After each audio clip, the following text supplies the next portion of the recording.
911, what are you reporting? Units to 9 on City Road, you get a person shot.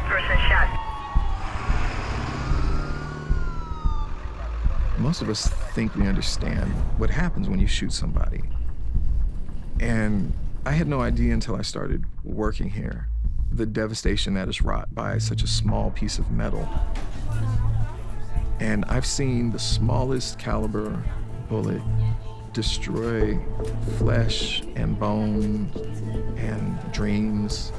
We got another person shot now, hit the board, person shot. Too many of our young people are either dying or going to jail.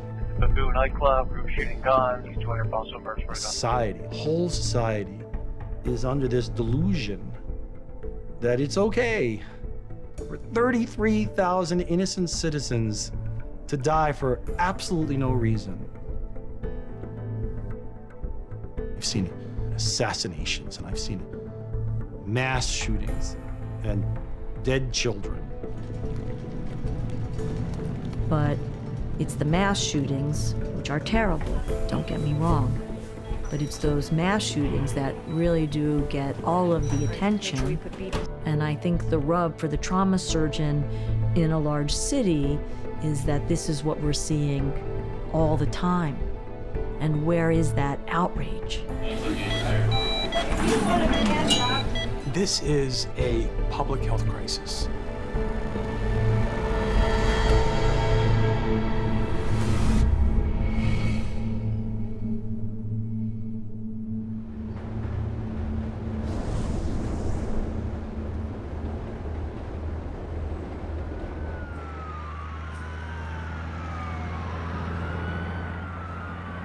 When it comes to gunshot victims, I'm very proud of this trauma center. I mean, literally, if you watch us, we tilt the hospital up on its side and try to pour lifeblood into a dying gunshot victim. I mean, it's a remarkable thing to watch in terms of society trying to save a life. Stay with me, stay with me.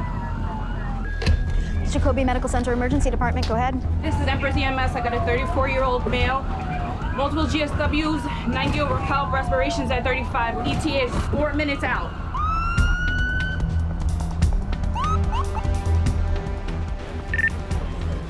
This is the adult DD. We have a level 1 trauma coming in. We have a 34-year-old male with multiple gunshot wounds. Blood pressure is 80 over 40. Heart rate is 110. Trauma, please respond. Radiology responding. Trauma attending responding. Respiratory responding. Anesthesia. Okay, everyone, we have a pre-notification for a 34-year-old male with multiple GSWs to the neck and chest. The patient is hypotensive and tachycardic. Everyone, please introduce yourselves.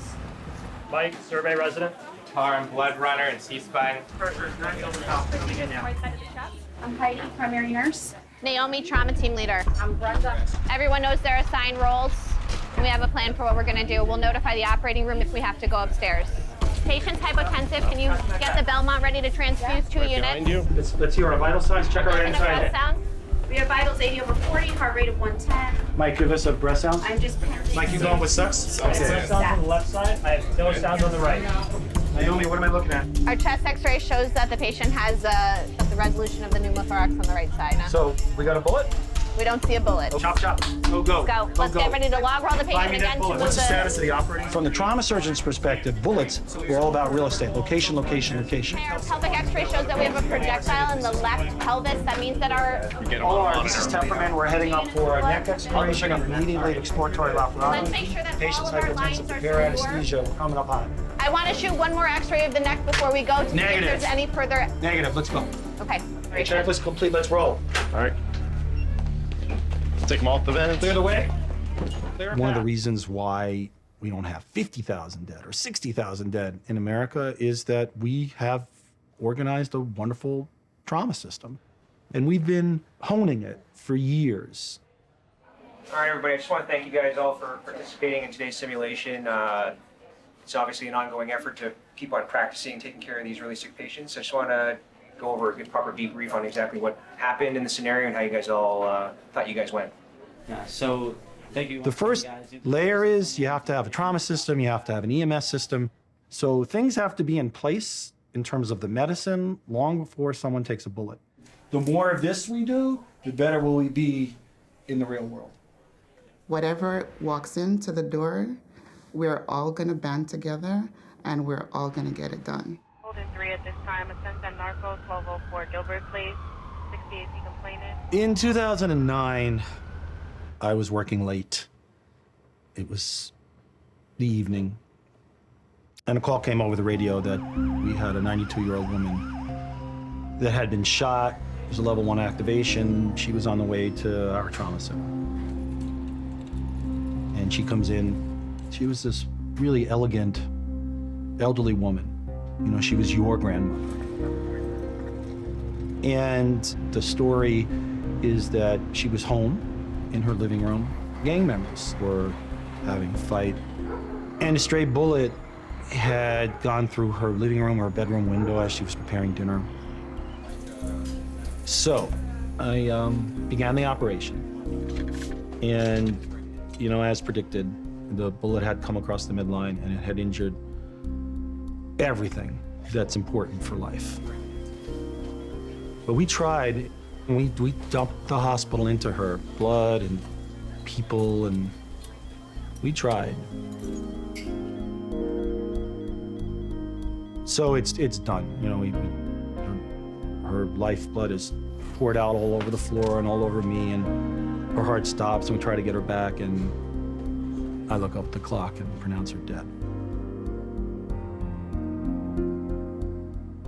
And then I lose it. I just sat down right there, covered in her blood, and I started to cry. Man, did I cry. Never happened to me before. And Sadie Mitchell was just, I don't know, it was just too much. It just said to me that this country had an illness that maybe we were just never gonna get better from. It just epitomized how messed up this thing was, this scourge of gun violence.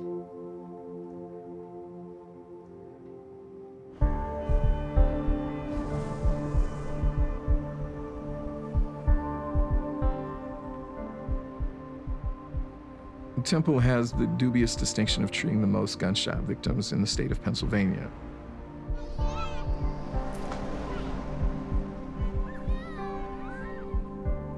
X-ray of the left lower extremity. What's this? Oh, that is, Were you shot before ever, sir? a year ago, yes. You shot it back, yeah. In the trauma bay, there are no good guys or bad guys. They're all patients that have sustained gunshot wounds that we need to take care of. And over the years, there's no doubt that every patient that hits the trauma bay has somebody that loves them. So I never pass any judgment. I never want to know anything at all about the circumstances of the shooting. Not at all. I quickly look at the patient and look at the heart rate. Heart rate can tell you everything. And a good trauma surgeon will tell you that the color of a patient's feet can tell you everything. Because if they're really pale, then that's a terrible prognostic indicator. That means that they're bleeding terribly.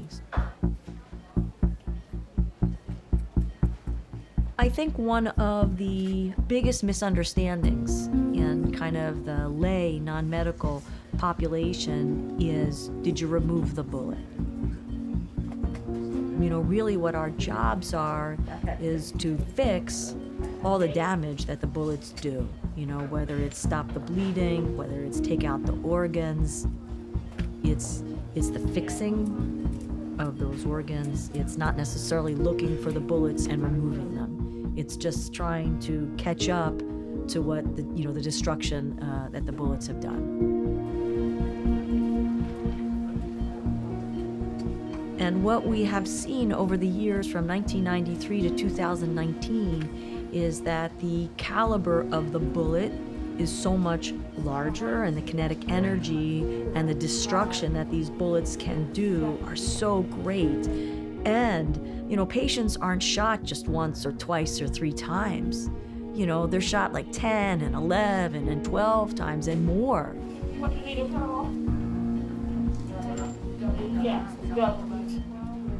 When you're in the operating room, particularly with a gunshot victim, and they have a multitude of injuries, it can really be a slugfest. That's how I feel in the operating room. You know, God, you know, way to go, you're a good trauma surgeon. The devil, you suck, you call yourself a trauma surgeon, what are you doing here? And I had really struggled for all those years to understand what that was all about. And that's exactly what it is. God and the devil on your shoulder.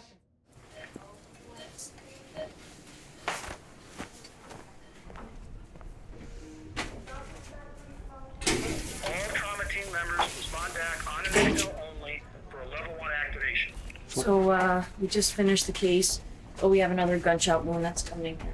They're being brought in by police. We're done. Yep, you'll be good. We've got another gunshot will come in. All right. Yeah. Yeah. He's going to CAT scan first. And then to the oral. Not yet, we don't know yet. Yeah. We don't. Blood pressure is 123 over 70. Okay, let's go. Okay.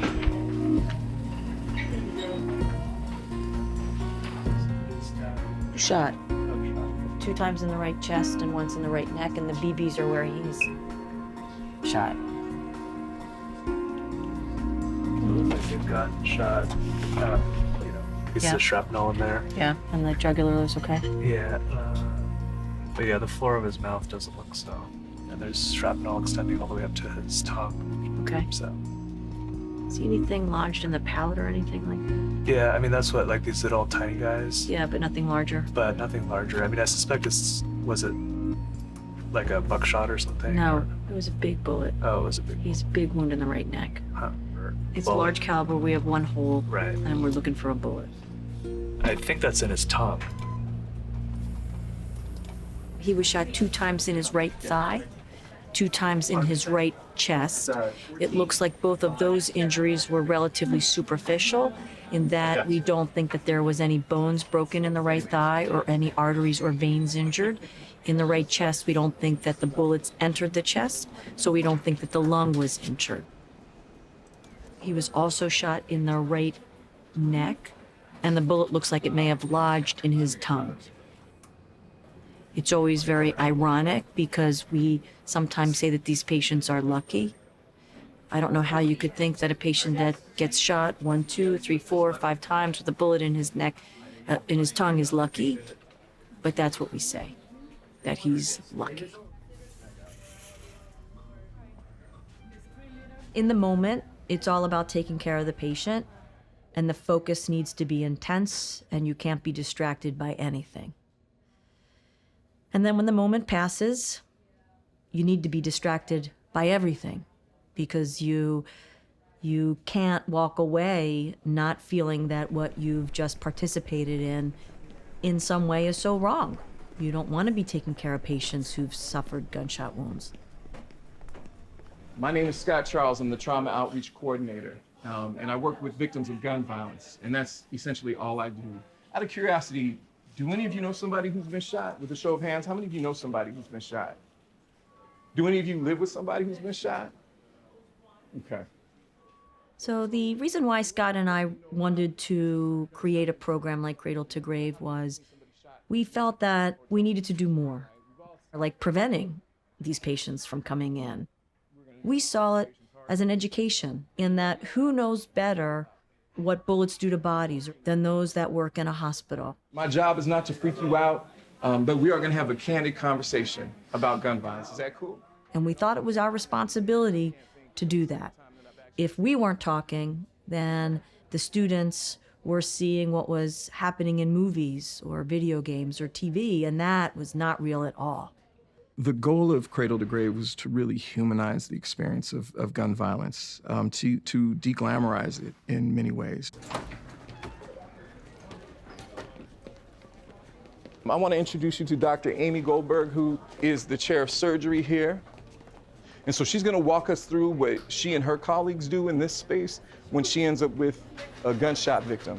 And we're going to talk about Lamont and all the things that were done in an effort to save his life. Lamont is going to have a bullet wound right here, He's gonna have a bullet wound right there. He's gonna have a bullet wound right there. When Lamont came in, as Scott said, the first thing that we did was to make sure that we take off all of his clothes and everything so we can identify where the injuries are and we can start thinking about what has been injured.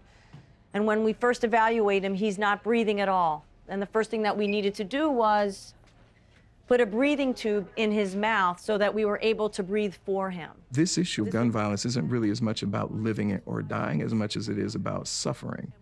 And we find that particularly when you talk about one of the things that leads to so much of the violence, the sense of being disrespected, the sense of shame that lies at the heart of so much of the violence that we see, the kids, after seeing the realities of being shot, or more importantly, pulling the trigger, they see violence as a less reasonable reaction to being disrespected. And what we did was we used our knife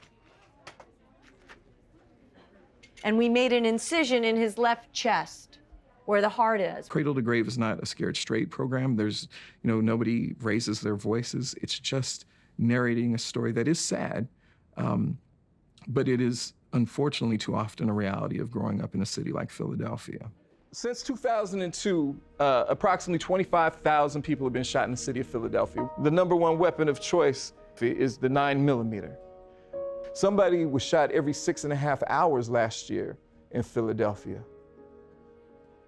That 80% of people who get shot in Philadelphia actually survive being shot. Gun violence is contagious. It's like a disease. When somebody gets infected with it, it doesn't stay with them, they pass it along, right? One of the goals is to really spell out the consequences of being a victim of gunshot injury and talk about the debilitating injuries that they suffer. Among those are amputations, or the fact that we see so many young men who are paralyzed as a result of a shooting. It is good that 80% of our gunshot victims live. And if you don't dive down into what that statement really means, then you kind of just move on. But it's kind of what are they living with and how are they living? So they're young, they have their whole lives ahead of them, and the wounds can be really devastating. From, traumatic brain injury to paralyzed from the neck down, where they know they're paralyzed and they can't move their arms and they can't move their legs, and they're 20-something years old.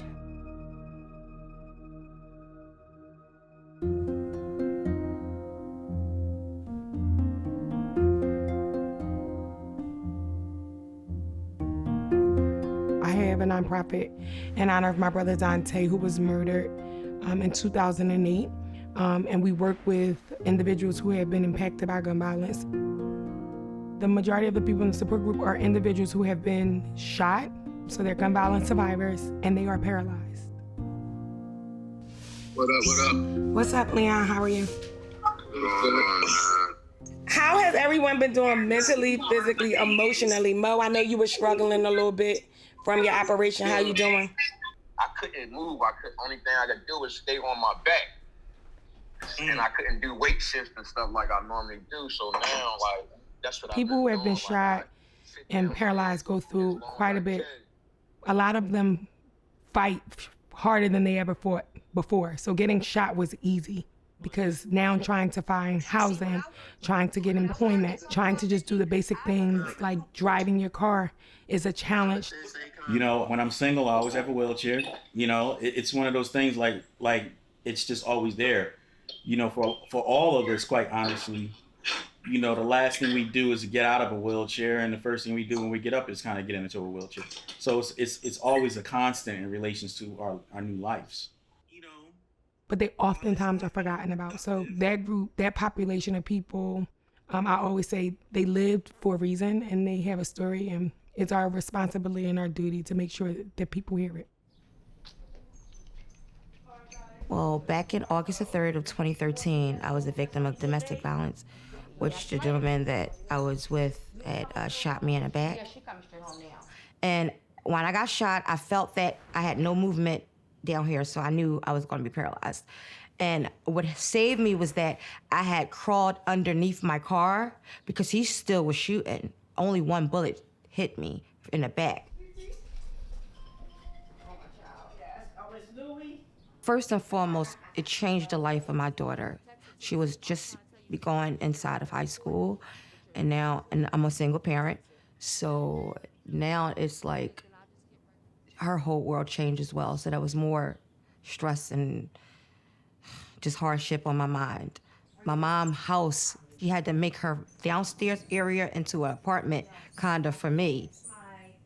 Rails and lift for her front porch. So that was hard. I know it was hard on my mama because this was something different. Everything changed. I really honestly say everything changed, and I was in a sunken place, which is depression for me, for about 3 years that I could not get out of. I think the biggest obstacles that the individuals in our group who are paralyzed face is really the mental struggle with paralysis and being paralyzed. I think physically they're strong enough to get through it. I think mentally they struggle.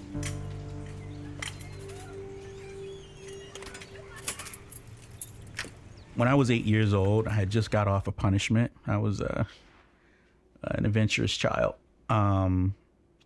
We decided to buy some firecrackers. I guess the guy who lived next door didn't like the sound of the firecrackers going off or something on that line. Then he had pulled out a sawed-off shotgun. I thought I was running one way, but the reality of it is I was running a different direction. And the last thing I heard was the shot go off, and I loosely heard myself scream. And then from there, I don't remember anything. And that was kind of what happened.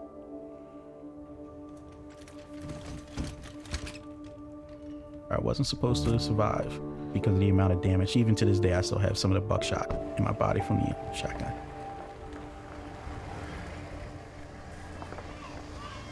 I remember, when the doctor asked if I could feel my legs. And I had some feeling, and he asked what I thought, and I thought they had taken my legs off and replaced them, all that child stuff. Don't know why I'm even crying about it right now, but that's what I remember.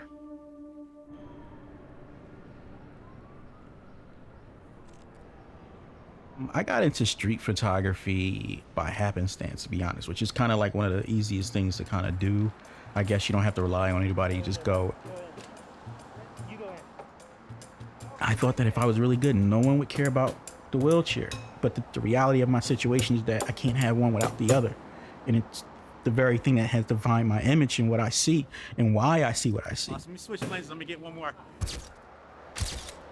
I think people always are stereotypical about why people from urban communities or people of color are gunned down, and they always kind of answer the question, well, maybe they did some things to get shot or killed, and that's not true in every case, in every situation.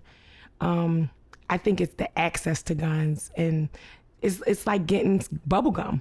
It's easier to get a gun now than it is a driver's license, and I think that's the problem.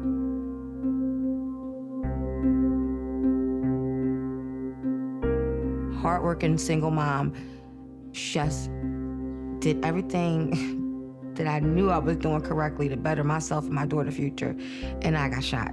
So it ain't about, because you live in an urban community that this is what happens. No, it happens to the innocent too in these kind of communities.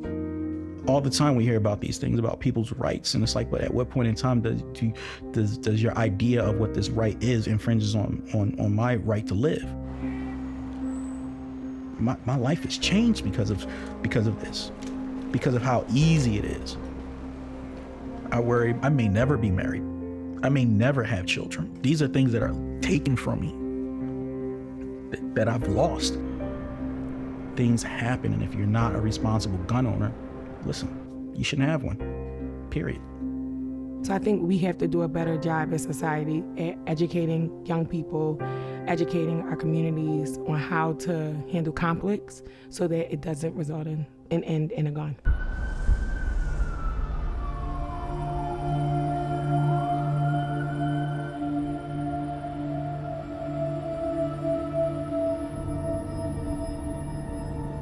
Here in Baltimore, we have young men dying every day from firearm injury. And those stories often go untold.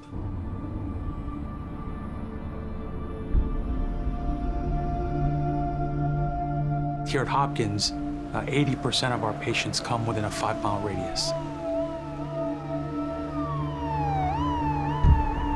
When Brendan arrived to the trauma bay, he was nearly dead. His blood pressure was 50. During the initial operation, his heart actually stopped multiple times. So this is as close as you can get to dying without dying.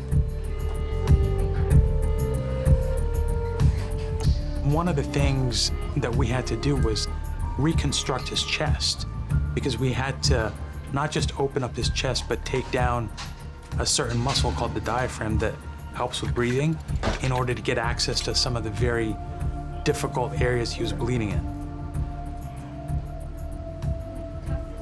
When you look at how complex it is delivering care to these really critically injured patients, you know, specifically Brendan, who was shot over 13 times and had injuries in almost every cavity in his body.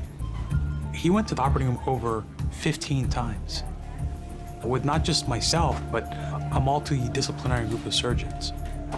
And it's that type of care that allows us to bring these patients from nearly being dead to now being able to, you know, work with physical therapy and hopefully make it out of this hospital.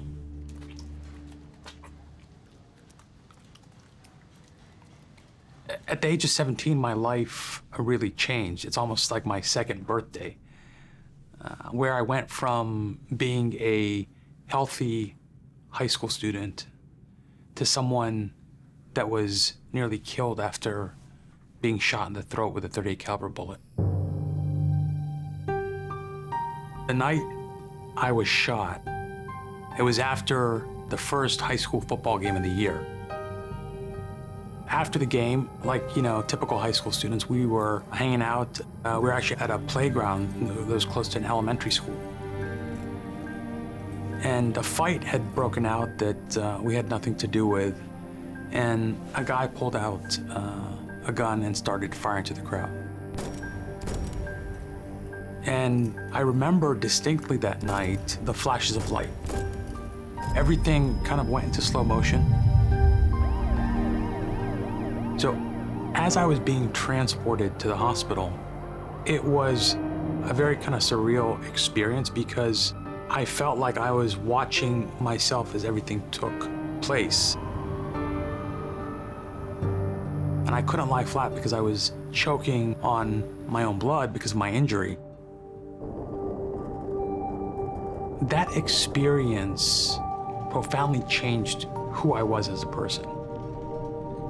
And I remember distinctly, it was a couple months after I left the hospital, and I was standing in the bathroom. I was looking at the mirror, and I had these beet red scars all up and down my neck. And I had a tracheostomy tube at the time.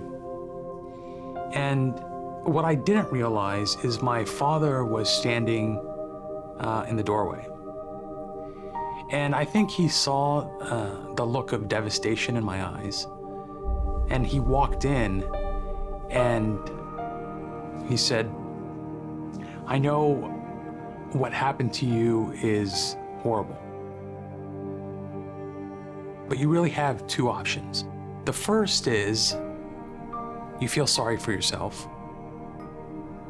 But the second is you take this horrible experience and you turn it around and you try to impact the lives of other people." And so it was really that moment that inspired me to, you know, go into medicine, inspired me to become a trauma surgeon. What could be more gratifying than being able to give someone else that same second chance that I received? How you doing? How's it going? It's right. good to How see you, Brendan. How you doing? Too. Good. Hey, how are you? How are you? Good. How you doing? How you feeling? Great. Yeah? Yeah. It's good to see you finally in rehab, huh? Yeah, thanks to you, man. Team effort for sure. Right. It's amazing to think about where you were and how critical you were, and just to see you sitting here in this chair. Right. And just talking to me is unbelievable. Yes. I think there was 21 entry and exit wounds, and I think I got 5 bullets still in my back, 4 or 5. The only thing you can do is now, try to take that horrible incident and turn it into something positive. Right. And I think, everyone here knows how much, your family knows how much you care about them and how much you love them. And obviously, I have no doubt that you're going to try to do everything you can to ensure that you're there for them as well. Yes. But first, we got to get you back back to baseline, huh? Yeah. All right, bud. See you later. It's good to see you, huh? Yeah. All right. Keep up the good work. Definitely. All right, man. If the human toll of gun violence is not enough, there's also an economic burden that exists. There are some estimates that look at the total economic burden to be over $220 billion.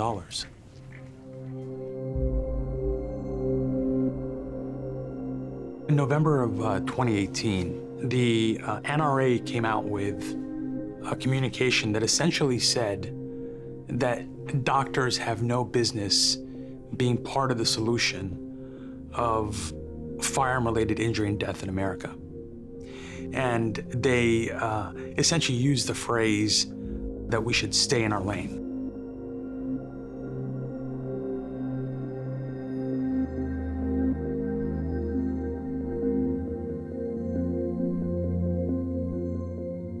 And I was just incensed that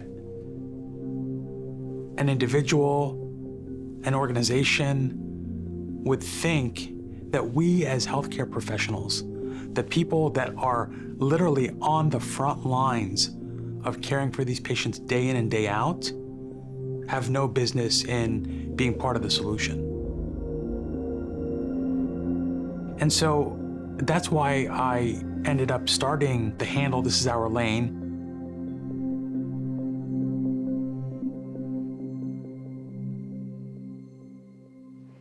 And that initially caught a lot of attention and went viral. And what I started noticing is there's so many clinicians, not just doctors, clinicians from all walks of life that are wanting to have a voice on this issue.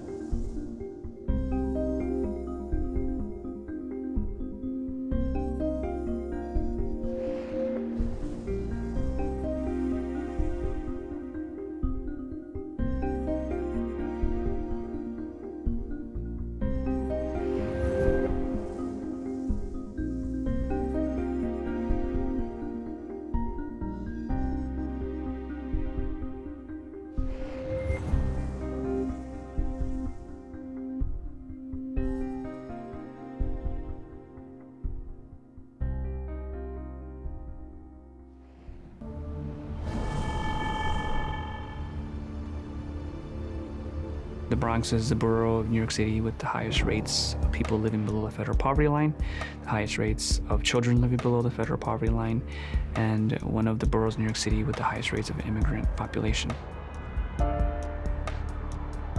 The majority of our neighborhoods comprise different public housing projects within our neighborhoods.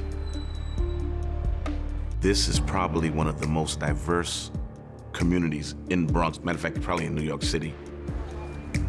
We have Albanians, we have African Americans, we have the West Indians, we have the Hispanics, the Italians. You name it, we have it.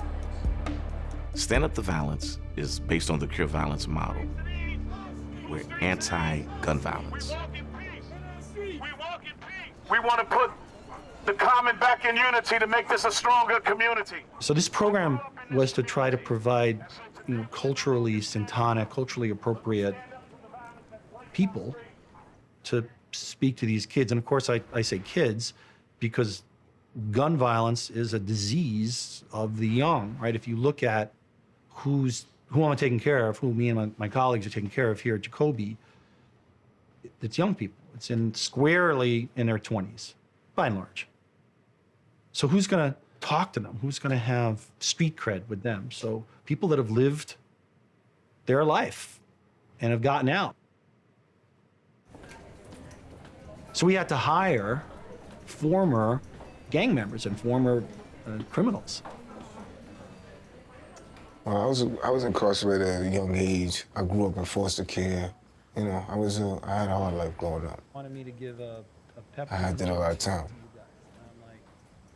When I became an actual victim, it just let me know that this is not something that I like, not something that I want anybody else to go through. And if I could change it, why not do it? You know? Yo, what's up, bro? What's better? Much better? Much better. Okay, cool. Whenever a person comes in as a victim of violent trauma, they're in the hospital, they're not around their friends, they're not around their family, they're just here getting their medical treatment. So it really is a golden moment for intervention because they're sitting there in a hospital bed, they're healing from their injuries, they're getting medical care, and they're just thinking.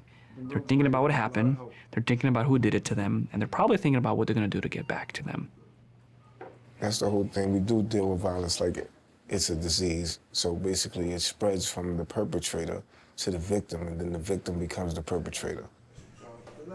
If I go in there and talk to people about retaliation alone, I'm a guy going in there with a stethoscope around my neck and a doctor, so they don't view me as somebody they can identify with. They're like, sure, okay, yeah, you're gonna tell me not to think about retaliation. But somebody who comes in, who looks like you, who talks like you, who's from your same neighborhood, who's been through the same thing you've been through, that information and that counseling carries a lot more weight and has more of a potential to influence your behavior. Those patients that we also intervened in had a 60% less likelihood of coming back with a re-injury compared to those patients that we did not see. I guess I just know how to engage with people in the community because I come from the community. I want the streets to be safe. I want my kids to grow up as well.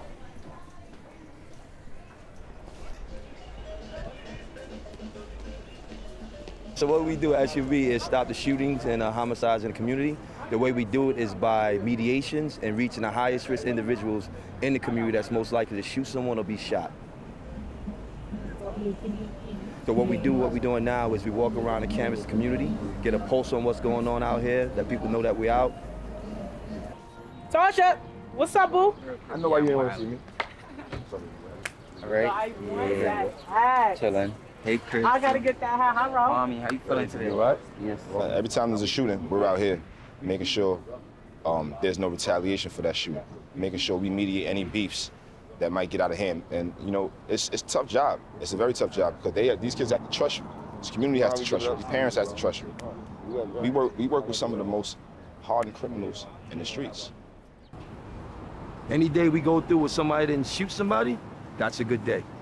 And that's what the team has been able to do. They're very successful at what they do. We use each other's strengths. We correct each other when we need to, and we get the job done.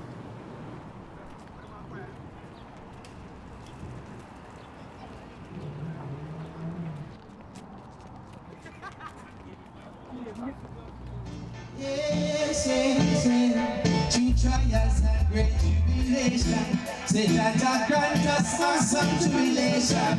We say free bring the word to the whole nation. From Genesis to the Revelation. Walk with God by your side. You will never leave. You behind. This is what it's about. Our community, music over violence. And when we can bring a community together like this, we are better together. Not everybody is trying to kill everybody, but we have to show that love for one another. Yeah. Without further ado, I just want to bring up Pastor Gooden just to give a few words.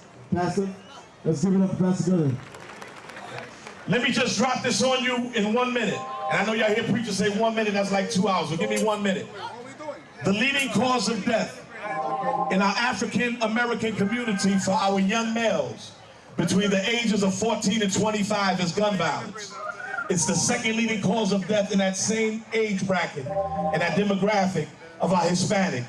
No longer can we stand by, but it's time for us to stand up to the violence. It's time for us to take back our communities. Keep the guns down. One shot fired is one shot too many. God bless you.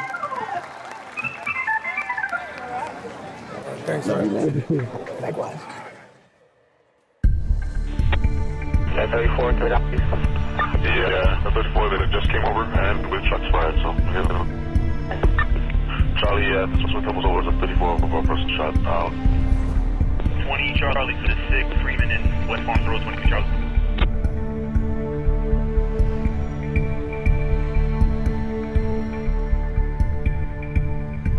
So the individuals came in, there was two 17 and 21-year-old young men that came in from our target area who were dead on arrival. So they came in cardiac arrest, and they were not able to do anything for them actually by the time they got here because they were already far gone, and they died pretty probably instantaneously. So tomorrow, I don't know if you go through the logistics of it, but we're going to be starting right where the shooting or the response the police came to, and then we're going to go around just the housing area, doing our thing, our chants, and then ending back on White Plains.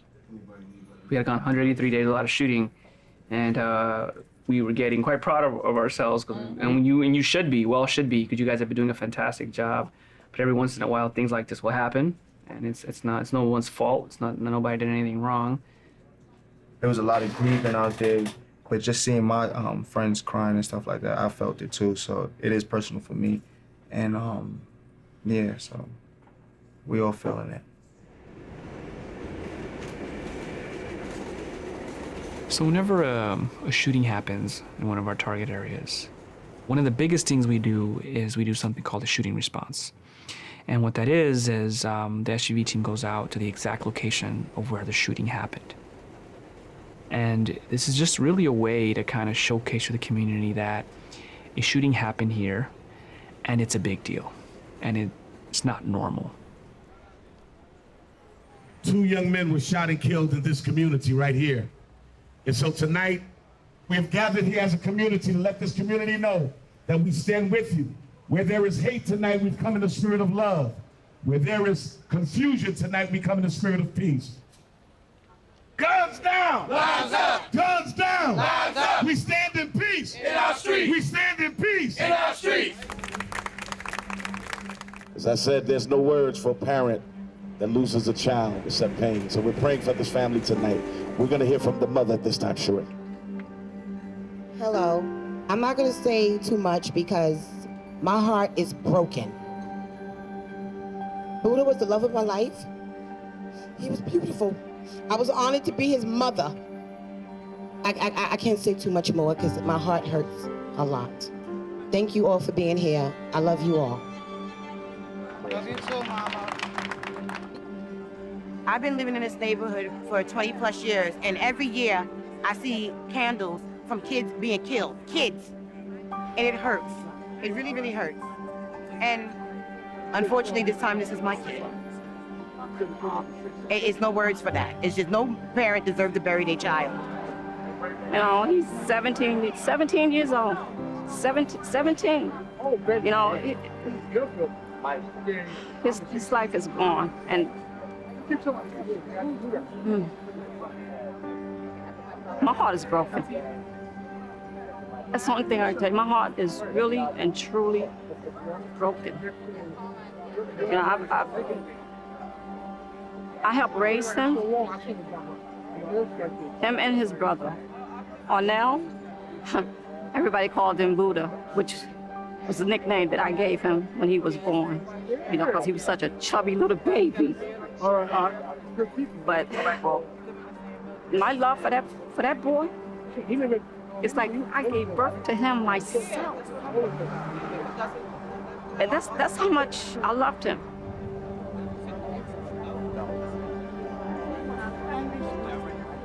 That day, I got a knock at the door. You know, he did what he did. Normally would do throughout his day. I was doing what I normally did, and then that day came, I got the knock at the door. And that was it. That was it for that day. That was it. That was it.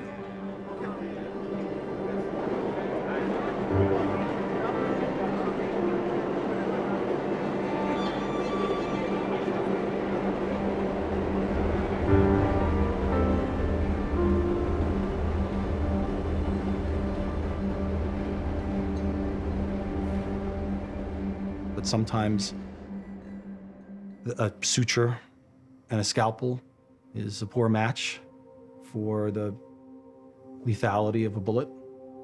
And sometimes we can't fix it. And it is, so I say the worst day of a trauma surgeon's life is when he has to go out to a mom and say, your son's never coming back to you. You know, you have to use the word. They teach you that in medical school, right? You have to use the word, your child has died. You need the finality and the thud, because they have to hear you. My grandmother, who was from a small village in rural Mexico, in her infinite wisdom, would always say, you know, when a woman loses a husband, they call her a widow. When a child loses a mother, they call him an orphan. But when a mother loses a child, there's just no name for that. And I think about that a lot because it's true. You remember every single face of every single mother who you've told that to. And I dread it. I absolutely dread it. In fact, I've told people that what will make me leave trauma surgery won't be the hours and the fatigue. It'll be that I just can't tell another family member that their loved one has died.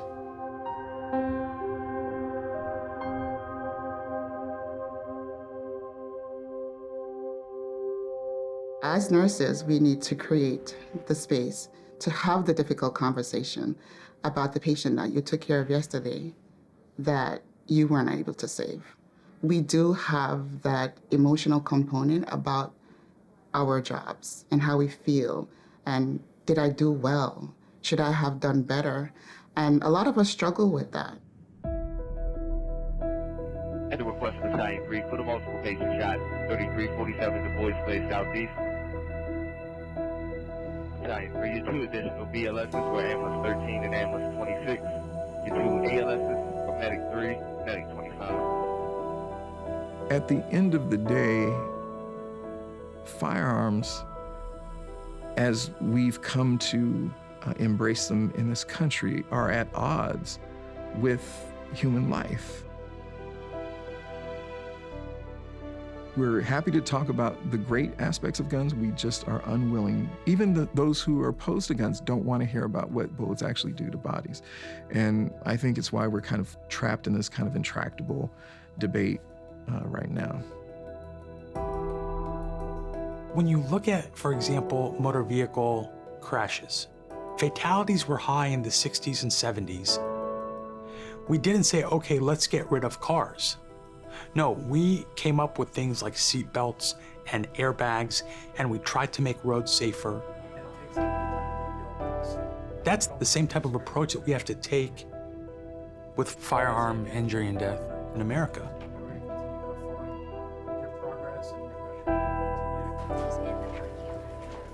It's preventable. Just like lung cancer is preventable, just like dying in a car accident is preventable, just like hypertension, high blood pressure is preventable. It's preventable. Come take a walk with us today, community.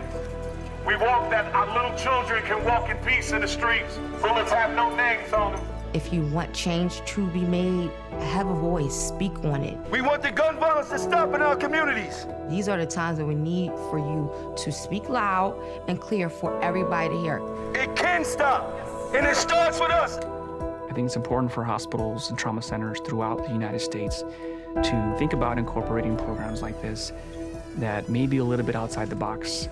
It can be sometimes more powerful than what we can do within the hospital walls. For so many years, people have looked at this as a third rail issue, but no more. We cannot keep ignoring the injuries and deaths that are happening in communities all across this country.